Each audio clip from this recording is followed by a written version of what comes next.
Wisconsin held a statewide tornado drill today to make sure residents are prepared for the worst. It's a lesson people in the town of Eagle learned last summer when a tornado caught many of them off guard. 12 News' Mike Anderson went back to Eagle today to see if they're better prepared. Tornado warning. Take shelter immediately. The tornado siren is working in Eagle, and that's good news for residents still on the recovery from last June 21st, when the siren failed to warn them.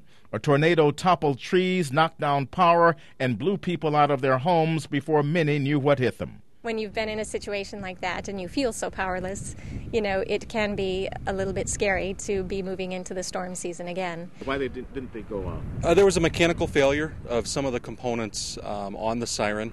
There had never been any preventative maintenance done on the siren system itself. Fire Chief Justin Heim has a professional and personal interest in making sure the siren works. The home he lived in was one of those wiped out.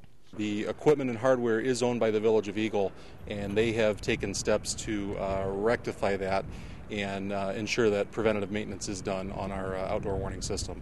The siren is tested weekly. Residents hear it going off every Wednesday, and it's also tested silently on a daily basis. We've learned that we should have the NOAA weather radio and not always be dependent on the siren, that we have to watch the sky and know what's happening and be as informed as we can be. Tornadoes can be unpredictable, and so can sirens. So the lesson may be that when the season comes, be prepared for anything. In Eagle, Mike Anderson, WISN 12 News.